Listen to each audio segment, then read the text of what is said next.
Augusto Almeida no dejó $50,000 sobre la mesa de caoba de su sala principal por un descuido. No, querida amiga, un hombre como Augusto, que había construido un imperio inmobiliario desde la nada, no cometía deslices con su dinero. Aquellos fajos de billetes, atados con gomas elásticas y esparcidos con una negligencia calculada entre revistas viejas y facturas pendientes, no eran un error. Eran una trampa. Una prueba brutal, fría y despiadada que él aplicaba a todo aquel que osaba cruzar el umbral de su mansión para trabajar. Y hasta ese día, nadie, absolutamente nadie, se había resistido. Chóferes, amas de llaves, jardineros. Tarde o temprano, la avaricia ganaba la batalla. Una mano rápida, un billete al bolsillo, la justificación interna de que al viejo le sobra el dinero. Augusto lo había visto todo desde las sombras de su despacho, con una sonrisa amarga en los labios, confirmando una y otra vez su teoría más oscura: que todo el mundo, sin excepción, tiene un precio.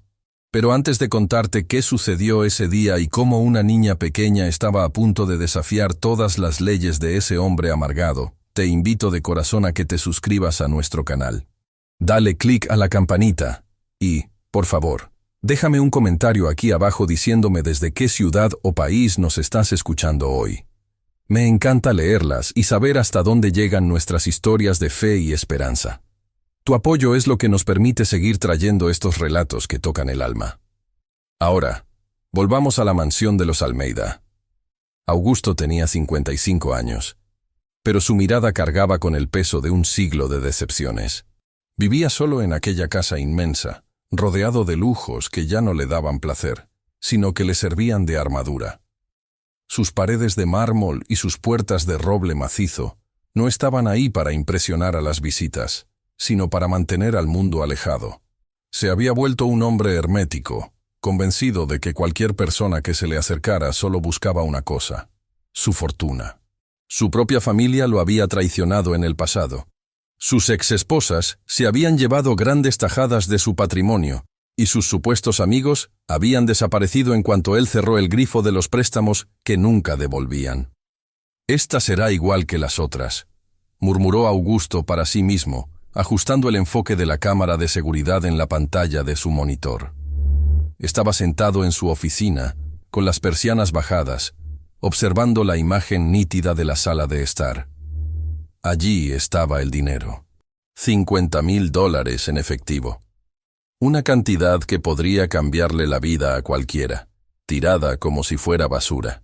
Para Augusto, ese dinero era solo papel, pero sabía que para la mujer que estaba a punto de entrar, representaba la diferencia entre comer o pasar hambre, entre tener un techo o dormir en la calle.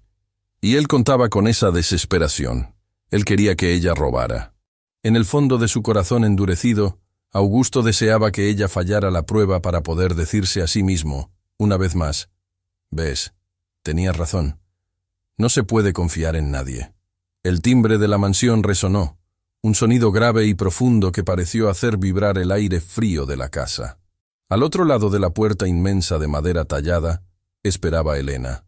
Elena tenía 30 años, pero las dificultades de la vida le habían dibujado líneas de preocupación en el rostro que la hacían parecer mayor. Llevaba un vestido sencillo, limpio y planchado con esmero, pero desgastado por los años y los lavados. Sus zapatos, aunque lustrados esa misma mañana, tenían las suelas finas de tanto caminar buscando oportunidades que se le negaban una y otra vez. Pero Elena no estaba sola.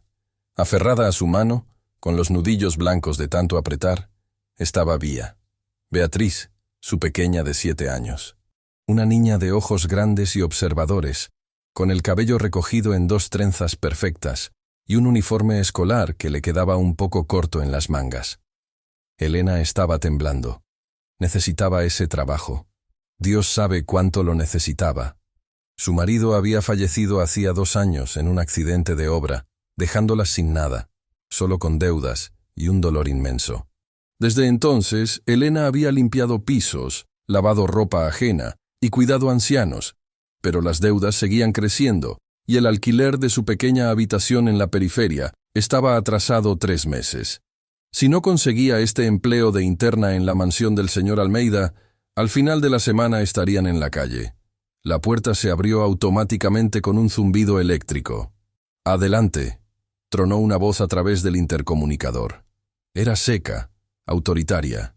Elena respiró hondo, se santiguó discretamente y miró a su hija.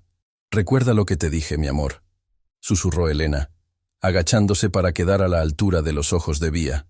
«Te quedas sentadita, calladita y haces tus deberes. No toques nada. Este señor es muy estricto y nos está haciendo un favor enorme al dejarte venir. ¿Entendido?» «Sí, mami. No tocaré nada», respondió Vía con una voz dulce, abrazando su mochila remendada como si fuera un escudo. Entraron. El vestíbulo de la mansión era tan grande que su pequeña habitación cabría 2 veces en él. El suelo brillaba tanto que parecía un espejo de agua. Vía miraba todo con fascinación, pero también con miedo. Todo allí gritaba dinero, poder y no tocar. Augusto salió de su despacho para recibirlas. No les dio la mano. Se quedó de pie en lo alto de la escalera, mirándolas con desdén, como un rey mirando a sus súbditos más pobres. Su mirada se detuvo en la niña con fastidio. «Le dije por teléfono que no me gustan los niños, señora Elena», dijo Augusto sin saludar. «Hacen ruido, rompen cosas y ensucian». «Lo sé, señor Almeida, y le pido 1000 disculpas», se apresuró a decir Elena con la voz temblorosa pero digna. «Pero no tengo con quién dejarla después de la escuela. Le prometo que ni notará su presencia. Ella es muy buena, muy estudiosa, y yo trabajaré el doble para compensar. Por favor, señor, necesitamos este trabajo». Augusto bajó los escalones lentamente, disfrutando del poder que tenía sobre esa mujer. Se detuvo frente a ellas. Podía oler el miedo en Elena, pero también notó algo más. Una dignidad silenciosa. Eso le molestó. Prefería a la gente que se arrastraba o a la que era descarada. La dignidad en la pobreza le parecía una mentira. «Está bien», dijo él con frialdad, «pero a la primera queja, al primer ruido o al primer objeto fuera de lugar, ambas se van a la calle. ¿Queda claro?» «Clarísimo, señor». «Gracias, muchas gracias». «No me dé las gracias todavía. Empiece por la sala de estar. Está hecha un desastre. Hay papeles y cosas que dejé anoche trabajando. Ordene todo, limpie el polvo y aspire las alfombras. Yo estaré en mi despacho. No quiero ser molestado». Augusto señaló hacia las grandes puertas dobles de la sala principal. Sabía exactamente lo que había detrás de esas puertas. Sabía que la tentación estaba servida en bandeja de plata. «Y usted, niña», dijo Augusto, dirigiendo su mirada severa hacia Vía, «siéntese en algún rincón y no se mueva». Vía asintió, intimidada, y se escondió un poco más detrás de la pierna de su madre. Elena y Vía caminaron hacia la sala. Elena empujó las pesadas puertas y entró. La habitación era majestuosa, con ventanales que daban a un jardín impecable. Pero en el centro, sobre la mesa de café, reinaba el caos. Revistas, carpetas abiertas, bolígrafos caros. Y dinero, mucho dinero. Elena tragó saliva. Nunca había visto tantos billetes juntos en su vida, pero su instinto de supervivencia y sus valores fueron más rápidos. «Vía, siéntate en ese sofá de la esquina. Saca tus cuadernos y ponte a estudiar. Mamá va a buscar los productos de limpieza a la cocina. Vuelvo en un minuto, no te levantes». Elena salió apresurada hacia la cocina, queriendo empezar cuanto antes para demostrar su valía, dejando a la pequeña Vía sola en aquella sala inmensa, con el silencio pesado de la mansión y $50,000 mirándola desde la mesa. En su despacho, Augusto se acomodó en su silla de cuero, entrelazó los dedos y clavó la vista en la pantalla. El espectáculo estaba a punto de comenzar. La madre se había ido. La niña estaba sola. La trampa estaba abierta y la presa estaba dentro. «Vamos a ver de qué madera estás hecha, hija de la necesidad», susurró Augusto, con los ojos fijos en la pequeña niña que, tímidamente, empezaba a levantar la vista de su mochila hacia la mesa prohibida. Mientras Elena buscaba el cubo y la fregona en los armarios de aquella cocina inmensa y fría, sus manos temblaban ligeramente. No era solo el miedo al señor Augusto, y su temperamento volcánico. Era el peso de una promesa que cargaba sobre sus hombros, una promesa hecha entre lágrimas y el olor antiséptico de un hospital público hacía 2 años. La vida de Elena no siempre había sido gris. Hubo un tiempo en que, aunque humildes, los días tenían color. Su esposo, Miguel, era un albañil de manos grandes y sonrisa fácil. No tenían lujos, vivían al día, pero en su pequeña casa nunca faltaba el amor ni la risa de Vía. Miguel solía llegar del trabajo cubierto de polvo de cemento y lo primero que hacía, antes incluso de lavarse, era levantar a su pequeña genio en el aire. Porque Vía, desde muy chiquita, demostró ser diferente. Mientras otras niñas jugaban con muñecas, Vía contaba. Contaba los escalones. Contaba los frijoles antes de que su madre los pusiera en la olla. Sumaba los números de las matrículas de los coches que pasaban. «Esta niña va a ser alguien importante, Elena», decía Miguel con orgullo, mirándola resolver sumas en su cabeza que él apenas podía hacer con papel y lápiz. «Ella no va a cargar ladrillos como yo. Ella va a construir los edificios. Pero el destino a veces tiene planes crueles que no alcanzamos a comprender». Una mañana de lluvia, un andamio mal asegurado en la obra se dio. La caída fue fatal. Elena llegó al hospital justo a tiempo para ver cómo la luz se apagaba en los ojos de su compañero de vida. «Prométeme», susurró Miguel con su último aliento, apretando la mano de Elena con las pocas fuerzas que le quedaban. «Prométeme que ella estudiará, que no le faltará escuela. No dejes que su mente se pierda en la pobreza, Helena. Haz lo que tengas que hacer, pero que Vía tenga un futuro. Te lo prometo, mi amor. Te lo juro por mi vida», sollozó ella. Desde ese día, Elena vivió solo para cumplir esa promesa.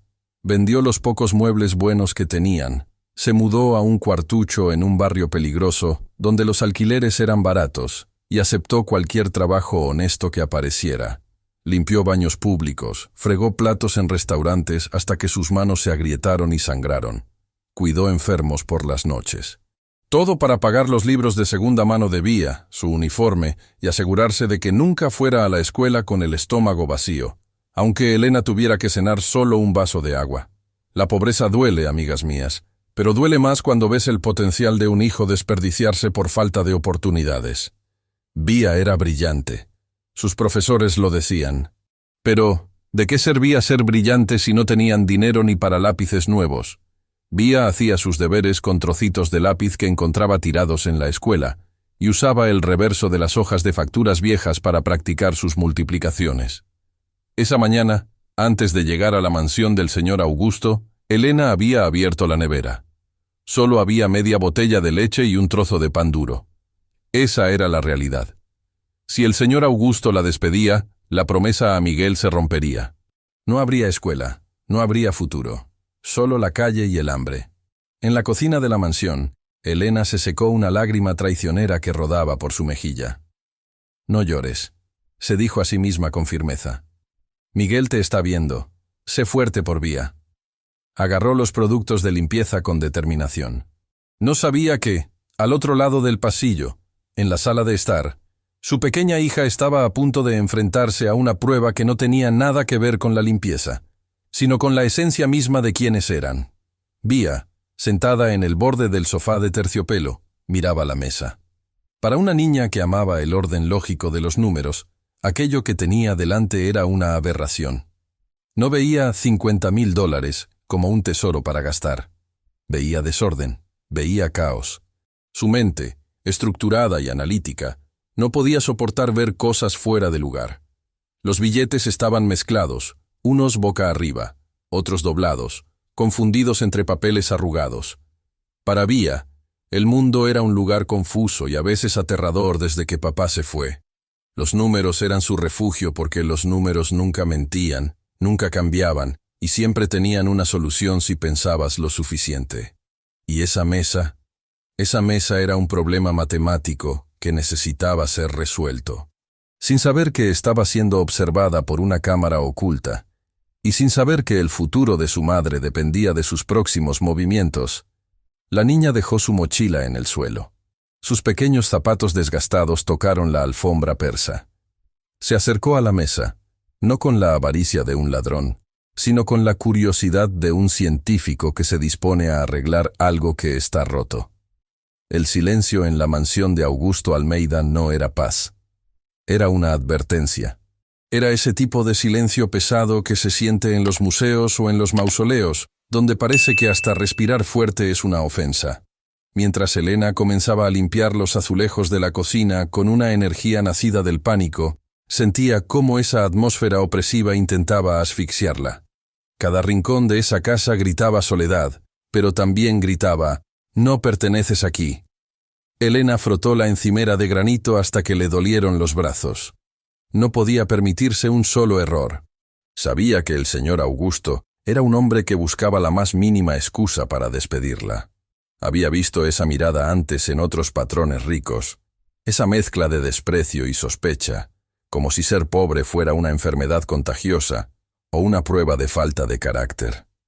Pero Elena tenía su dignidad intacta. Podía tener los zapatos rotos, pero su ética de trabajo era de hierro. «Por favor, Dios mío», susurró mientras enjuagaba la bayeta, «haz que Vía se porte bien, que no haga ruido, que sea invisible». Mientras tanto, en la penumbra de su despacho blindado, Augusto no le quitaba la vista a los monitores de seguridad. La luz azulada de las pantallas iluminaba su rostro, marcando aún más las arrugas de amargura alrededor de su boca. Allí estaba la niña, en la pantalla número 4. Augusto se inclinó hacia adelante en su silla de cuero, con los ojos entrecerrados. Vía se había levantado del sofá. «Ahí está», murmuró Augusto con una voz ronca, hablando con la soledad de su oficina. «La curiosidad mató al gato, niña, y la avaricia va a matar el empleo de tu madre». Para Augusto, lo que estaba a punto de suceder era un guión que ya había visto 1000 veces. En su mente, la pobreza era sinónimo de desesperación, y la desesperación siempre llevaba al robo. Había dejado esos $50,000 ahí no como un regalo, sino como una guillotina. Esperaba ver a la niña agarrar un fajo, esconderlo en su mochila escolar o en sus bolsillos. Esperaba verla correr hacia la cocina para dárselo a su madre, y luego ver a la madre esconderlo en su ropa interior. Era una visión cínica, sí, pero la vida le había enseñado a pensar lo peor para no sufrir decepciones. Si esta historia ya te está tocando el corazón, si sientes la angustia de esta madre y la inocencia de esta niña frente a un mundo que las juzga sin conocerlas, cuéntame en los comentarios si alguna vez viviste algo parecido, si alguna vez te sentiste juzgada injustamente. Y no olvides suscribirte para no perderte cómo termina esta historia, porque te aseguro que lo que viene te sorprenderá. Volvamos a la pantalla número 4. Vía se acercó a la mesa de centro con pasos lentos y silenciosos. Sus zapatillas de lona apenas hacían ruido sobre la alfombra persa que costaba más que la casa donde vivían. Augusto contuvo la respiración. Su dedo estaba listo sobre el botón del intercomunicador para gritar «¡Ladrona!» en el momento exacto en que la mano de la niña tocara el dinero con intención de llevárselo. La niña llegó al borde de la mesa. Era tan bajita que su barbilla apenas superaba la altura del mueble. Sus grandes ojos oscuros recorrieron el desorden. Augusto vio cómo fruncía el ceño.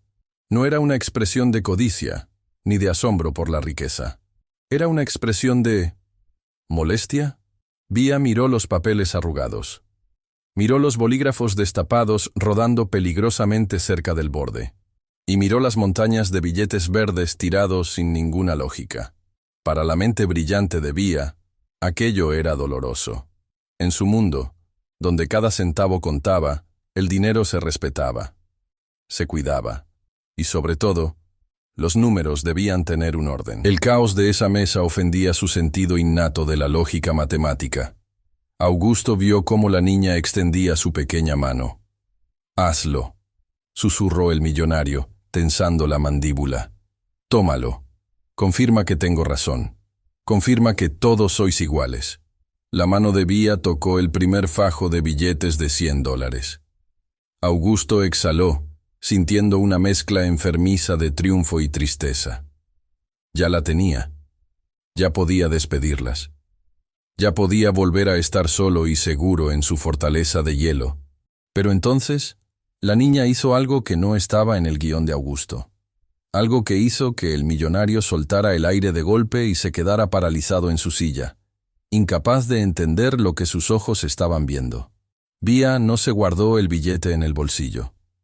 Tampoco miró a los lados con esa culpa furtiva de quien sabe que está haciendo algo mal.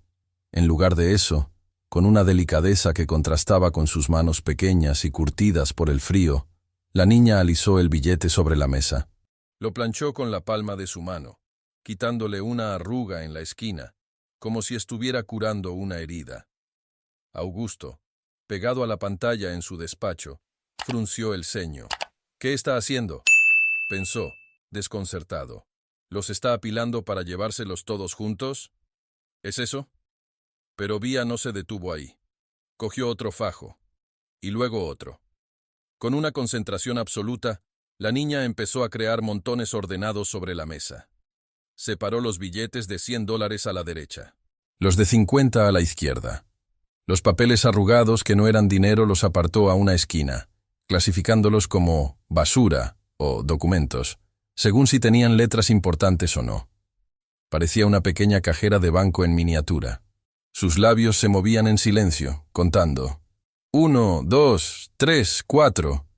Se podía leer en sus labios. Augusto sintió que se le secaba la boca. La niña no estaba robando. La niña estaba... ¿trabajando? Estaba poniendo orden en el caos que él había creado deliberadamente. Entonces, Vía hizo algo aún más sorprendente. Abrió su mochila escolar, esa que tenía el cierre medio roto, y sacó su cuaderno de matemáticas y un lápiz mordisqueado. Abrió una página limpia. Escribió algo con letra grande y redonda. Volvió a contar los billetes, pasando el dedo índice por cada uno para no equivocarse. De repente, la niña se detuvo. Su pequeña frente se arrugó con preocupación. Volvió a contar el montón de los billetes de 100. Negó con la cabeza. Algo no cuadraba. Augusto acercó la cara al monitor, fascinado a pesar de sí mismo. «¿Qué pasa ahora?», susurró. Vía se bajó del sofá y se puso de rodillas en la alfombra. Empezó a mirar debajo de la mesa, levantando las revistas, mirando debajo del sillón. Augusto contuvo el aliento. Está buscando más cosas para robar, pensó su mente cínica por un segundo. Pero se equivocaba. Vía estiró su bracito debajo del pesado sofá de cuero y, tras unos segundos de esfuerzo, sacó un billete de $100 arrugado y lleno de pelusa que había rodado hasta allí y que Augusto ni siquiera recordaba haber perdido. La cara de la niña se iluminó con una sonrisa de satisfacción pura. Sacudió el billete, sopló el polvo y lo colocó triunfante sobre el montón correspondiente. «Ahora sí», susurró la niña, aunque Augusto no podía oírla. Vía volvió a su cuaderno, hizo una suma final, trazó una línea doble debajo del resultado y cerró el cuaderno con un golpe seco. Luego, juntó todos los montones en una pila perfecta, alineada milimétricamente con el borde de la mesa, y colocó su cuaderno encima como un pisapapeles, coronando la obra. Se sentó de nuevo, cruzó las manos sobre su regazo y suspiró, tranquila. El caos había desaparecido. El mundo, al menos en esa mesa, volvía a tener sentido lógico. En el despacho, el silencio era absoluto. Augusto se dejó caer hacia atrás en su silla, aturdido. Su corazón, que minutos antes latía con la anticipación de atrapar a un ladrón, ahora latía con un ritmo extraño, una mezcla de vergüenza y asombro. Durante 15 años, nadie había pasado la prueba. Nadie.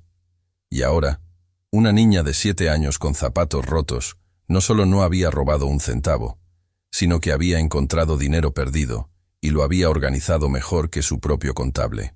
Augusto se levantó despacio. Sus piernas pesaban. Necesitaba ver eso con sus propios ojos. Necesitaba bajar y mirar ese cuaderno. Salió del despacho y caminó hacia la sala. Pero esta vez, sus pasos no eran los de un cazador, sino los de un hombre que acaba de descubrir que el mapa que usó toda su vida estaba equivocado. Augusto abrió las puertas dobles de la sala con un golpe seco, deliberado. El sonido resonó como un trueno en el silencio de la habitación. Vía dio un pequeño salto en el sofá, apretando su lápiz contra el pecho como si fuera una pequeña arma de defensa. Sus ojos grandes se abrieron aún más al ver la figura imponente del dueño de la casa avanzando hacia ella. El millonario caminó despacio, con las manos a la espalda, escudriñando la escena. La mesa, antes un campo de batalla de papel y desidia, ahora parecía el escaparate de un banco suizo. Los billetes estaban alineados con una precisión quirúrgica. «¿Quién te dio permiso para tocar mi mesa?», preguntó Augusto. Su voz era grave, pero ya no tenía ese filo de acero cortante de antes. Ahora había una curiosidad vibrante, casi temerosa, escondida bajo la rudeza. Vía bajó la cabeza, avergonzada. Sus trencitas cayeron sobre sus hombros. «Lo siento, señor», susurró con un hilo de voz. «Estaba todo revuelto. Mi mamá dice que el desorden trae mala suerte, y los números estaban tristes». Augusto se detuvo en seco. ¿Los números estaban tristes? Sí, estaban mezclados. El 50 no se lleva bien con el 100 si no están ordenados. Se pierden.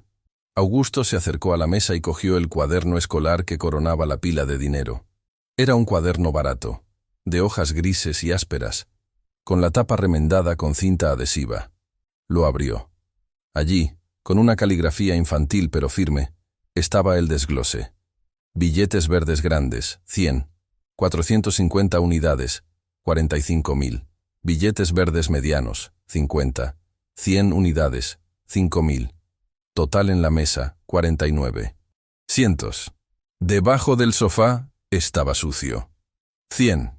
Suma final, $50.000 exactos. Augusto sintió un nudo en la garganta. No era solo una suma. Era una auditoría perfecta hecha por una niña que probablemente nunca había visto un billete de $100 en la mano de su madre. Miró a Vía. La niña temblaba, esperando el regaño, esperando que la echaran. «¿Te gustan las matemáticas, Beatriz?», preguntó él, suavizando el tono por primera vez en años. «Sí, señor. Son fáciles. Los números nunca mienten. Las personas mienten, pero los números no. Si tienes 2 y le quitas 1, siempre queda 1. No importa si eres rico o pobre». Esa frase golpeó a Augusto más fuerte que cualquier insulto. Las personas mienten, los números no. «A ver si es verdad», dijo Augusto, sintiendo una chispa de desafío. «Si tengo $50.000 y los invierto al 5% mensual, ¿cuánto tengo al final del primer mes?». Vía frunció el ceño. Miró al techo un segundo, moviendo los labios rápidamente. «2.500 de ganancia, señor. En total, 52.500. Augusto parpadeó. Fue rápido, demasiado rápido para una niña de 7 años. «¿Y si compro 12 casas a 4.000 cada una?». 48.000, respondió ella al instante, como un resorte. «Y le sobran 2.000 de los 50.000 que hay en la mesa». Augusto se quedó sin aire. Estaba frente a un prodigio, un diamante en bruto envuelto en un uniforme escolar desgastado. En ese momento, la puerta de la cocina se abrió de golpe. Elena entró corriendo, con el rostro pálido, secándose las manos en el delantal. Había escuchado la voz del señor Augusto y el pánico se apoderó de ella. «Señor Almeida, lo siento», gritó Elena, corriendo hacia su hija. «Vía, te dije que no tocaras nada. Perdóneme, señor, por favor no nos despida. Ella es solo una niña, no sabe lo que hace. Le juro que si falta algo yo se lo pago trabajando. Pero por favor». Elena abrazó a Vía, protegiéndola con su cuerpo, esperando la furia del millonario, esperando el despido. Augusto miró a la madre aterrorizada y a la niña brillante. Miró el dinero perfectamente ordenado. Por primera vez en mucho tiempo, la armadura de hielo alrededor de su corazón se agrietó. Se dio cuenta de que había estado a punto de cometer una injusticia terrible, impulsado por su propia amargura. «Cálmese, Elena», dijo Augusto, levantando una mano. «Nadie va a ser despedido hoy». Elena se detuvo, con lágrimas en los ojos, confundida. «¿No? Pero... ¿el dinero? Su hija no ha tocado nada que no debiera». De hecho, Augusto hizo una pausa y miró a Vía con una mezcla de respeto y algo que podría llamarse cariño. «Su hija acaba de darme una lección de orden que ni mis mejores contables han logrado». Augusto sacó un billete de $100 de la pila perfecta. «Toma, Vía». por tu trabajo de auditoría. Elena iba a protestar, pero Augusto la cortó con la mirada. No es caridad, Elena, es el pago por un servicio profesional.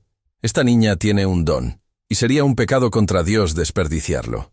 Ese día, algo cambió en la mansión. Augusto no se convirtió en un santo de la noche a la mañana. Seguía siendo un hombre difícil y reservado, pero empezó a dejar libros de matemáticas avanzadas olvidados en la sala. Empezó a dejar problemas complejos escritos en pizarras improvisadas, y Vía, siempre curiosa, los resolvía. Se formó un vínculo silencioso, secreto, entre el viejo rey solitario y la pequeña princesa de los números. Un vínculo que pronto sería puesto a prueba por la verdadera oscuridad que se acercaba a la casa. Dicen que donde hay mucha luz, las sombras se vuelven más oscuras. Y en la mansión de Augusto, la pequeña luz que Vía había encendido con su inocencia estaba a punto de atraer a la sombra más negra y peligrosa de todas: la familia, o mejor dicho, lo que quedaba de ella. Rogerio era el único sobrino de Augusto. Tenía 35 años, conducía un coche deportivo rojo que su tío le había pagado y vestía trajes italianos que costaban más de lo que Elena ganaría en 5 años de trabajo duro. Pero detrás de esa fachada de éxito y sonrisas blancas, Rogerio era un hombre vacío, un buitre esperando pacientemente a que la bestia cayera para devorar los restos. Nunca había trabajado un día real en su vida. Sus negocios siempre fracasaban, y siempre terminaban con él en el despacho de Augusto, pidiendo otro cheque para salir del bache. Para Rogerio, Augusto no era un tío. Era un cajero automático con fecha de caducidad. Y él ya había hecho cuentas. La fortuna del viejo era inmensa y, al no tener hijos propios, todo iría a parar a sus manos. Era su derecho de sangre, o eso creía él. Aquella tarde de martes, Rogerio llegó a la mansión sin avisar, como solía hacer, para saludar al tío querido, y de paso, sondear el terreno. Entró con sus propias llaves, silbando, sintiéndose ya el dueño de todo aquello. Pero al pasar cerca de la biblioteca se detuvo en seco. La puerta estaba entreabierta. Rogerio se asomó con curiosidad. Lo que vio le heló la sangre en las venas. Augusto, el hombre que jamás le había dedicado más de 10 minutos seguidos sin mirar el reloj, estaba sentado en su sillón favorito, y a sus pies, sentada en la alfombra rodeada de libros de encuadernación antigua, estaba la hija de la sirvienta. «Mira aquí, Vía», decía Augusto con una paciencia desconocida. «El interés compuesto es la fuerza más poderosa del universo, según Einstein. Si ahorras esto hoy, mañana vale el doble. Entonces es mejor guardar que gastar en dulces, ¿verdad, tío Augusto?», respondió la niña riendo. «¿Tío Augusto?». Rogerio sintió una punzada de celos tan aguda que tuvo que agarrarse al marco de la puerta. Esa mocosa sucia le llamaba tío. A él, que era su sobrino de sangre, Augusto apenas le gruñía un saludo, y con esa niña se derretía como un abuelo cariñoso. Rogerio retrocedió sigilosamente antes de ser visto. Su mente, envenenada por la avaricia, empezó a trabajar a 1000 por hora. Caminó hacia la cocina, buscando agua, y se cruzó con Elena, que fregaba el suelo de rodillas. «Buenas tardes, don Rogerio», dijo ella humildemente, bajando la mirada. Él ni siquiera le respondió. La miró con asco, como si fuera una cucaracha que se había colado en su futura casa. «¿Qué están tramando estas dos?», pensó. «Están engatusando al viejo. ¿Quieren meterse en el testamento?». La confirmación de sus miedos llegó unos minutos después. Rogerio entró en el despacho de Augusto aprovechando que éste seguía en la biblioteca con la niña. Empezó a revolver los papeles sobre el escritorio, buscando algo, cualquier cosa, y lo encontró. Era un recibo de transferencia bancaria. Rogerio lo leyó y sus ojos casi se salen de sus órbitas. Colegio Internacional Británico, matrícula anual y mensualidad, $15,000. Beneficiaria, Beatriz Santos. Rogerio arrugó el papel en su puño, temblando de rabia. $15,000. Su tío estaba gastando una fortuna en educar a la hija de la limpiadora en el colegio más exclusivo de la ciudad. El mismo colegio al que iban los hijos de los senadores y los grandes empresarios. Se acabó, sisetó Rogerio, con el rostro desfigurado por la ira. Estás gastando mi herencia, viejo estúpido. Estás tirando mi dinero en esta basura. Comprendió que el peligro era real. Si Augusto seguía encariñándose con la niña, podría cambiar el testamento. Podría dejarles algo. O peor, podría decidir dejarles todo a ellas y crear una fundación o alguna tontería filantrópica manejada por esa niña genio en el futuro. Rogerio guardó el papel en su bolsillo y salió del despacho. Ya no tenía ganas de saludar a su tío. Ahora tenía una misión. Tenía que sacarlas de allí. Pero no podía simplemente pedirle a Augusto que las despidiera. Estaba claro que el viejo estaba bajo su hechizo. No, tenía que ser algo definitivo. Algo que destruyera la confianza de Augusto para siempre. Algo que tocara la fibra más sensible del millonario, su paranoia de que todos le roban. Mientras caminaba hacia su coche deportivo, Rogerio miró hacia la ventana de la biblioteca, donde se veían las siluetas del anciano y la niña. «Disfruta de tus libros mientras puedas, ratita de biblioteca», murmuró con una sonrisa cruel. «Porque pronto vas a volver a la alcantarilla de donde saliste, y tu madre se va a ir contigo, arrastrando la vergüenza». El plan ya estaba formándose en su cabeza. Sería sucio, sería bajo, pero sería efectivo. Rogerio estaba dispuesto a todo por su dinero, incluso a destruir la vida de una niña inocente. La noche elegida por Rogerio para ejecutar su plan era una noche de tormenta. Parecía que el cielo mismo sabía la maldad que estaba a punto de ocurrir bajo el techo de la mansión Almeida y lloraba por anticipado. Rogerio había insistido en organizar una pequeña cena familiar con su tío. Dijo que quería celebrar un supuesto nuevo negocio inmobiliario, pero la única celebración que tenía en mente era la caída en desgracia de Elena y su hija. Llegó temprano, con una sonrisa ensayada y una botella de vino caro bajo el brazo. Augusto, aunque desconfiado por naturaleza, estaba de buen humor. Las últimas semanas con Vía cerca, resolviendo acertijos y ordenando su biblioteca, le habían devuelto una chispa de vida que creía extinguida. Por primera vez en años, la mansión no se sentía como una tumba de mármol. Elena servía la mesa con diligencia, moviéndose en silencio como una sombra servicial.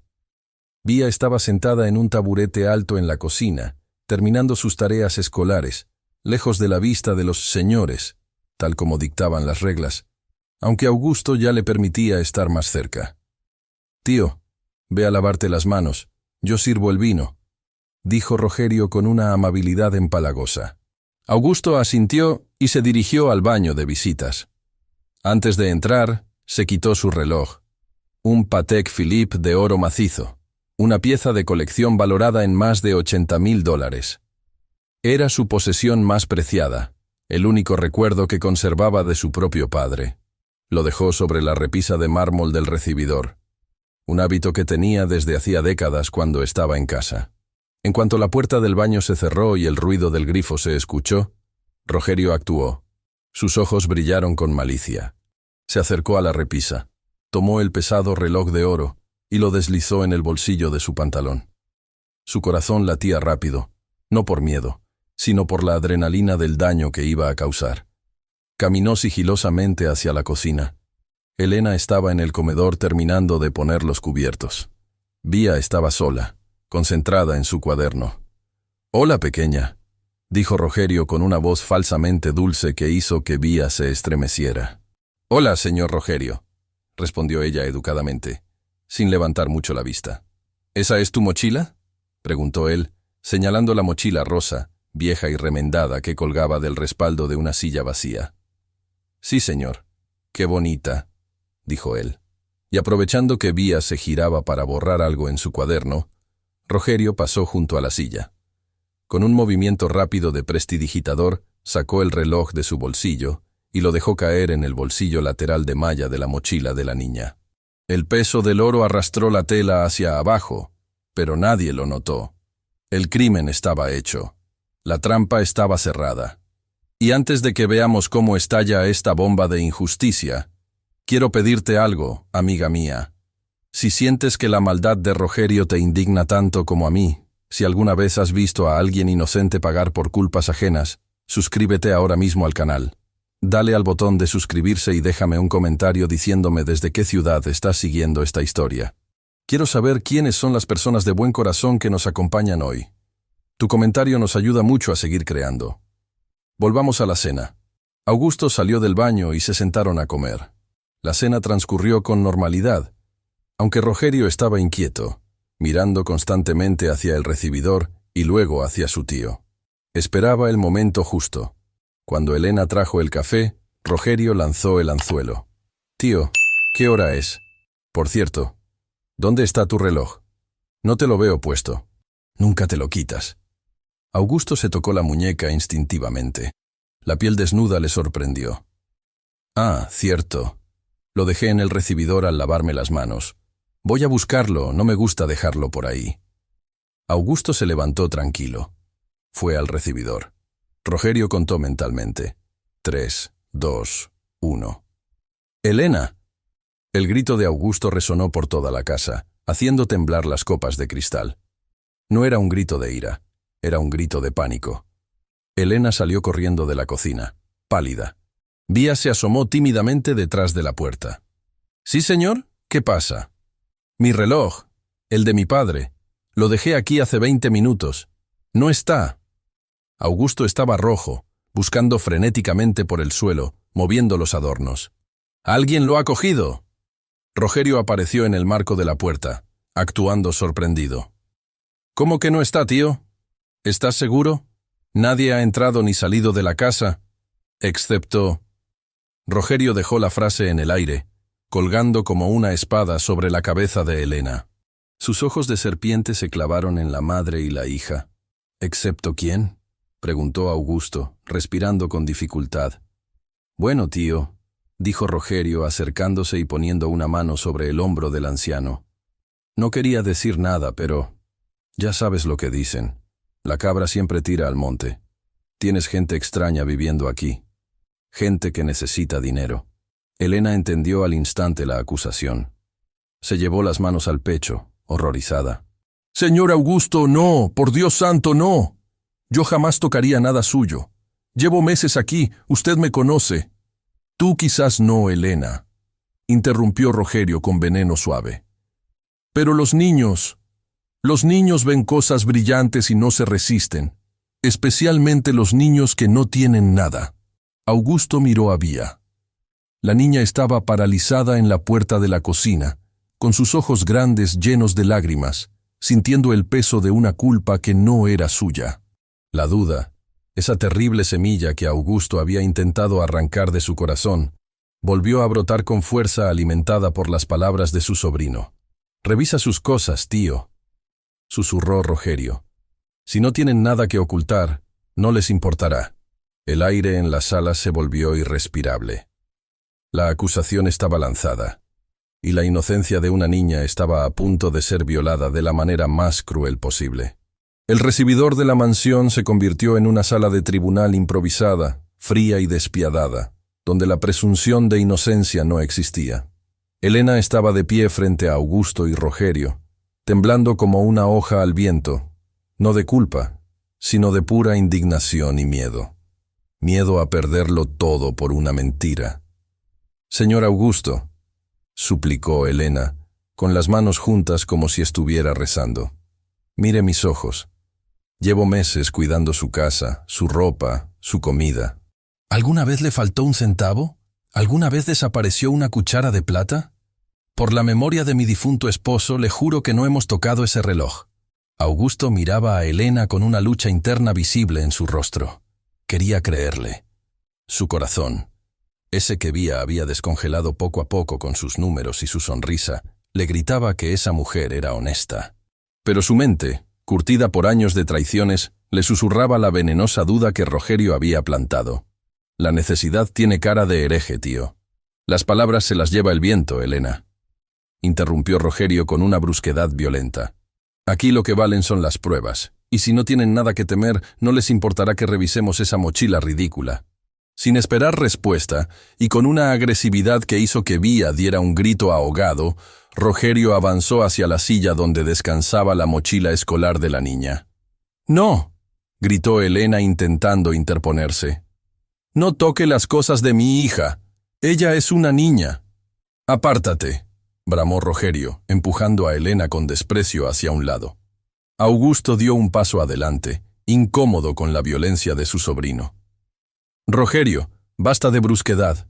Si vas a revisar, hazlo, pero no las toques. Rogerio sonrió con suficiencia. Agarró la mochila desgastada por las correas.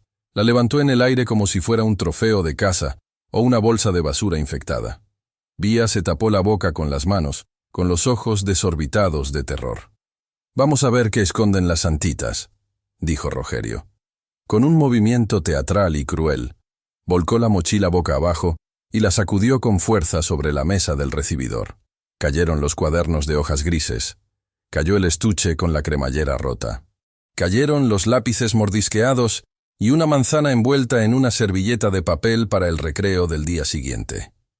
La pobreza y el esfuerzo de Vía quedaron expuestos allí, objetos humildes sobre la madera barnizada. Y entonces se escuchó el sonido que rompió el corazón de Elena. Clank. Un sonido pesado, metálico y dorado. El reloj Patek Philippe de Augusto cayó de entre los libros de matemáticas y golpeó la mesa, girando sobre sí mismo hasta detenerse bajo la luz de la lámpara de araña, brillando con una acusación silenciosa y terrible. El silencio que siguió fue absoluto, mortal. Elena sintió que el suelo desaparecía bajo sus pies. Se le cortó la respiración. Vía miraba el reloj con incredulidad, como si fuera un monstruo que acababa de aparecer mágicamente. Rogerio soltó una carcajada triunfal, una risa seca y cruel que resonó en las paredes de mármol. «¡Lo sabía!», gritó señalando el reloj con un dedo acusador. «Ahí está. Míralo, tío. Míralo con tus propios ojos. Te dije que eran unas ladronas, unas muertas de hambre que muerden la mano que les da de comer». Augusto miró el reloj. Su rostro palideció. La decepción que cruzó sus ojos fue más dolorosa para Elena que cualquier golpe físico. Parecía un hombre que acababa de ver morir su última esperanza en la humanidad. «No», susurró Vía, con un hilo de voz retrocediendo. «Yo no fui, señor Augusto, yo no fui. Los números, yo no». «Cállate, mocosa ladrona», le gritó Rogerio, acercándose a ella de forma amenazante. «Seguro que ya estabas pensando en venderlo para comprarte zapatillas nuevas, ¿eh? ¡Qué vergüenza! Usar a una niña para robar». Elena cayó de rodillas frente a Augusto. Ya no le importaba el orgullo. Lloraba desconsolada, agarrándose al pantalón del millonario. «Señor Augusto, es una trampa. Alguien lo puso ahí. Vía jamás haría eso. Mátame si quiere. Llame a la policía. Pero no crea que mi hija es una ladrona. Por favor, señor, por favor». Rogerio miró a su tío con impaciencia. «¿Vas a seguir escuchando sus mentiras, tío? Échalas. Échalas ahora mismo o llamo a la policía para que se las lleven esposadas. Es lo que se merecen estas ratas». Augusto estaba inmóvil, mirando alternativamente el reloj de oro, el rostro lloroso de la madre arrodillada y, finalmente, los ojos aterrorizados pero limpios de la niña que amaba las matemáticas. El dolor en el pecho del anciano era insoportable. Todo indicaba que eran culpables. La evidencia estaba ahí, pero algo, una pequeña voz lógica en su cabeza, la misma voz que Vía había despertado con sus problemas matemáticos, le decía que la ecuación no cuadraba. Rogerio sonreía, sintiéndose vencedor. Pero no sabía que había cometido un error de cálculo. Había subestimado no el corazón de su tío, sino su inteligencia. El silencio que siguió a la caída del reloj fue tan denso que se podía cortar con un cuchillo. Rogerio respiraba agitado, con una sonrisa de triunfo mal disimulada en los labios, esperando el estallido de furia de su tío. Esperaba que Augusto agarrara a Elena del brazo y la echara a la calle bajo la lluvia. Esperaba los gritos, los insultos, el final definitivo de esa invasión de pobreza en su futura herencia. Pero el estallido no llegó. Augusto se quedó inmóvil, mirando el reloj de oro que brillaba sobre la madera oscura de la mesa. Su respiración se fue calmando poco a poco, pasando del shock inicial a una frialdad calculadora. Sus ojos, que que segundos antes reflejaban dolor, ahora brillaban con el destello metálico de una mente que está procesando datos a una velocidad vertiginosa. El millonario se agachó lentamente, no para recoger el reloj, sino para ponerse a la altura de Vía. La niña estaba temblando, con la cara empapada en lágrimas y mocos, aterrorizada por los gritos del hombre malo. «Beatriz», dijo Augusto con voz suave, pero firme, tan diferente al tono que Rogerio esperaba que hasta el sobrino dio un paso atrás, confundido. «Mírame». La niña levantó la vista, hipando. «Sécate las lágrimas. Las lágrimas nublan la vista y necesitamos ver claro. Vamos a resolver un problema matemático tú y yo. ¿Estás lista?» Elena dejó de llorar por un segundo, mirando al patrón con incredulidad. ¿Un problema matemático? ¿Ahora? Sí, señor, balbuceó Vía limpiándose los ojos con el puño de su suéter. Bien. Escucha los datos del problema.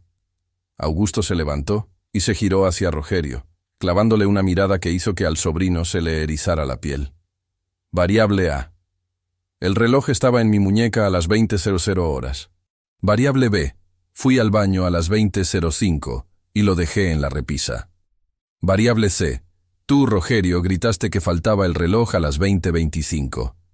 Augusto empezó a caminar alrededor de la mesa, como un tiburón rodeando a su presa. Tenemos una ventana de tiempo de 20 minutos. En esos 20 minutos, la variable D, que es Elena, estaba sirviendo la sopa y no salió del comedor. Yo la vi. La variable E, que es Beatriz, estaba sentada en ese taburete de la cocina, haciendo los deberes. «¡Eso es mentira!», interrumpió Rogerio nervioso sudando frío. «Pudo levantarse cuando no mirábamos. Son rápidas, tío. Son como ratas». Augusto levantó una mano, ordenando silencio sin necesidad de gritar. «Ahí es donde tu ecuación falla, Rogerio, porque te olvidaste de la variable F». ¿Variable F? ¿De qué demonios hablas, tío? Deja de jugar y échalas. El reloj estaba en su mochila. «Es la prueba definitiva». Augusto sonrió, pero no fue una sonrisa amable. Fue una sonrisa triste, decepcionada. La sonrisa de quien confirma que su propia sangre está podrida. La variable F, querido sobrino, es la tecnología. Augusto sacó su teléfono móvil del bolsillo de su chaqueta. Con un movimiento tranquilo, abrió una aplicación y proyectó la imagen en la enorme pantalla de televisión que presidía la sala de estar, justo detrás de donde Rogerio estaba parado. «¿Recuerdas el día que dejé los $50,000 en la mesa?», preguntó Augusto. «Ese día me di cuenta de que necesitaba proteger esta casa. No de las empleadas, Rogerio. Ellas demostraron ser más honestas que cualquier socio que he tenido. Necesitaba protegerla de los parásitos». En la pantalla de televisión apareció una imagen nítida, en alta definición 4K. Era la grabación del recibidor de hacía apenas media hora. Todos miraron la pantalla. Se veía a Augusto entrar al baño. Se veía el reloj en la repisa.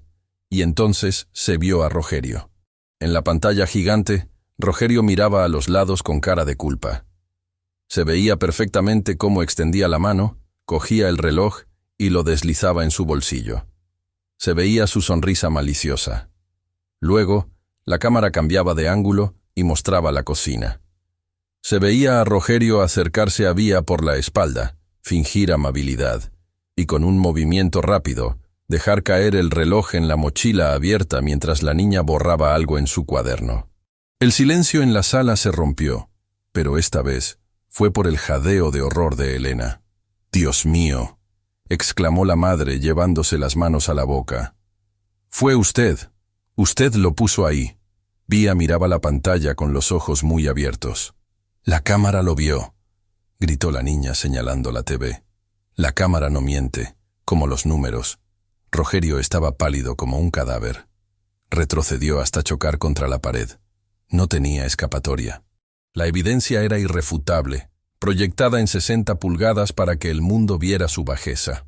«Tío, yo puedo explicarlo», tartamudeó Rogerio con la voz convertida en un hilo agudo. «Era una broma. Solo quería probarlas. Quería asegurarme de que eran de confianza para ti. Lo hice por ti. Augusto apagó la televisión con un clic seco. La pantalla se fue a negro, pero la verdad ya estaba iluminada. «No me insultes más, Rogerio», dijo Augusto con una voz cargada de un cansancio infinito. «No lo hiciste por mí, lo hiciste por avaricia. Viste que estaba ayudando a una niña brillante a tener un futuro, y tuviste miedo de que tu parte del pastel se hiciera más pequeña». Augusto se acercó a su sobrino. Rogerio, que siempre se había sentido superior por su juventud y su fuerza, ahora parecía un niño asustado frente a la autoridad moral del anciano. «Creíste que, por ser pobres, su palabra valía menos que la tuya», continuó Augusto. «Creíste que yo, por ser viejo, era estúpido, pero te olvidaste de lo más importante que Vía me enseñó, el orden. Y tú, Rogerio, eres el caos, eres el error en la cuenta, y los errores se corrigen». Augusto se giró hacia Elena y Vía. Su postura cambió, sus hombros se relajaron. «Elena, Beatriz», dijo con voz quebrada, «les pido perdón. Les pido perdón por haber permitido que esta basura entrara en nuestra casa y las humillara. Jamás debí dudar, ni por un segundo». Rogerio intentó hablar de nuevo. Intentó apelar a la sangre, a la familia. «Tío, por favor, soy tu sobrino. No puedes hacerme esto por unas sirvientas». Augusto lo miró con un desprecio absoluto. «Ellas no son sirvientas, Rogerio. Ellas son mi familia ahora. Porque la familia no es la sangre que corre por las venas, es la lealtad que se demuestra con los actos. Y tú ya no eres nada para mí». El millonario señaló la puerta principal con un dedo tembloroso pero autoritario. «Lárgate, y deja las llaves del coche y de la casa en la mesa. No quiero volver a ver tu cara mientras viva». La justicia había llegado, y no había llegado con violencia, sino con la verdad aplastante que solo la luz puede traer a las tinieblas. Rogerio, derrotado, humillado por su propia maldad, tuvo que vaciar sus bolsillos y salir bajo la tormenta, dejando atrás la vida de lujos que creyó tener asegurada, expulsado por la honestidad de una niña y la firmeza de un anciano que acababa de despertar. El portazo final con el que Rogerio salió de la mansión resonó como el disparo de un cañón, marcando el fin de una guerra y el comienzo de una paz que la casa no conocía hacía décadas. Fuera, la tormenta rugía con fuerza, llevándose consigo la toxicidad y la avaricia de un hombre que lo tenía todo, y lo perdió por no tener corazón. Dentro, el silencio que quedó no era pesado ni frío. Era un silencio limpio, como el aire después de la lluvia. Augusto se quedó de pie en medio del recibidor, mirando la puerta cerrada. Sus hombros, siempre rígidos y altivos, se hundieron. De repente, ya no parecía el temible magnate inmobiliario. Parecía simplemente un hombre mayor, cansado y profundamente avergonzado. Se giró lentamente hacia Elena y Vía. La madre seguía abrazando a la niña, protegiéndola de un peligro que ya se había marchado. Augusto sintió un nudo en la garganta al ver el miedo que aún persistía en los ojos de ellas. Miedo que él, con su desconfianza inicial, había ayudado a alimentar. «Elena», dijo Augusto, y su voz se quebró. Tuvo que carraspear para recuperar la compostura. «Por favor, levántese del suelo». Elena se puso de pie, alisándose el delantal con manos temblorosas. «Señor Augusto, yo voy a recoger la cocina y nos iremos a nuestra habitación. Lamento mucho todo este escándalo».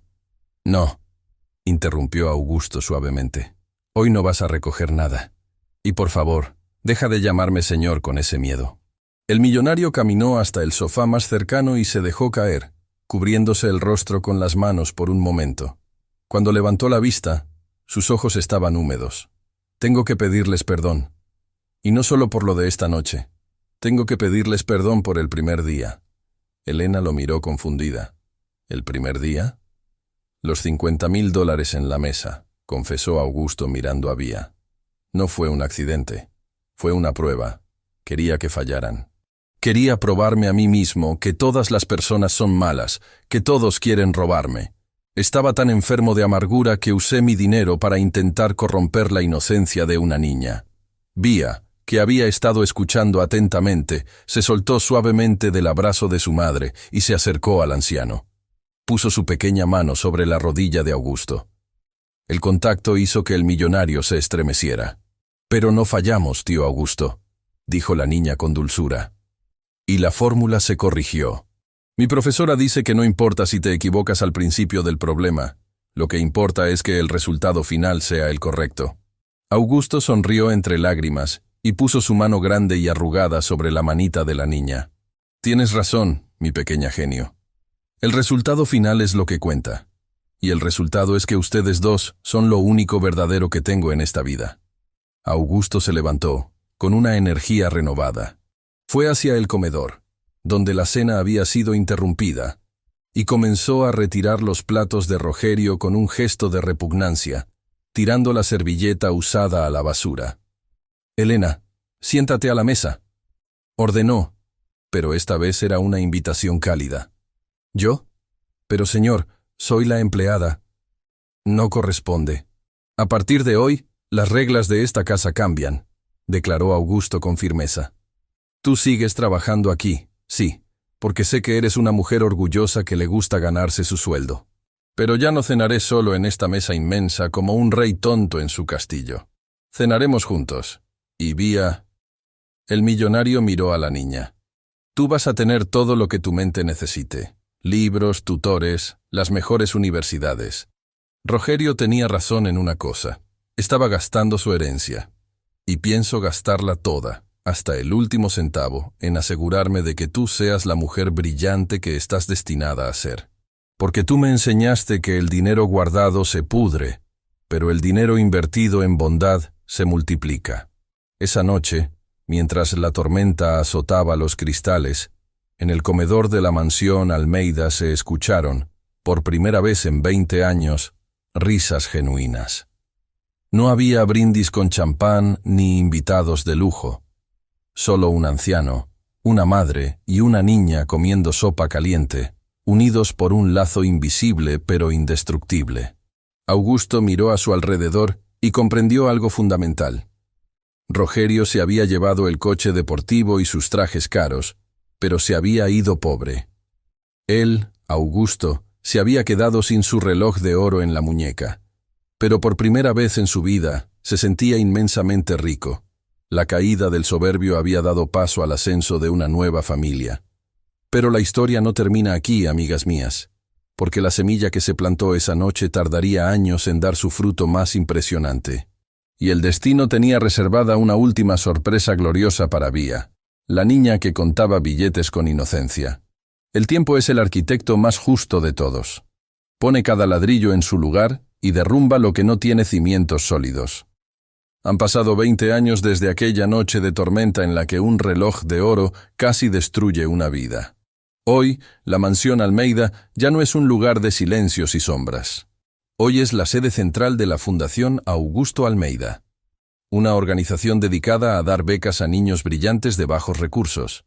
Y en el despacho principal, sentada en la misma silla de cuero donde el viejo Augusto solía vigilar sus cámaras con desconfianza, está Beatriz. Vía ya no es la niña de las trenzas y los zapatos rotos.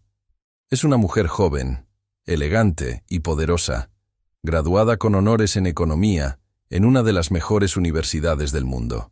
Pero si miras bien, todavía puedes ver en sus ojos esa chispa de curiosidad que busca poner orden en el caos. El señor Augusto falleció hace 3 años. Tranquilo, en su cama, sosteniendo la mano de la hija que la vida le regaló. No murió solo y amargado, como temía.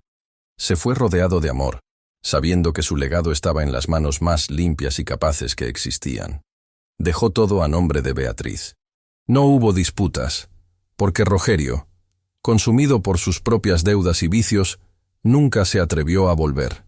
Elena, con el cabello ahora plateado y la espalda un poco más cansada, ya no limpia suelos. Es la directora de bienestar de la fundación y se asegura de que a ninguna familia le falte un plato de comida. Vive con la dignidad de una reina madre, viendo cómo su hija, aquella por la que lloró y suplicó, ahora dirige un imperio con justicia y bondad. Sobre el escritorio de Vía, en un marco de plata, no hay diplomas ostentosos.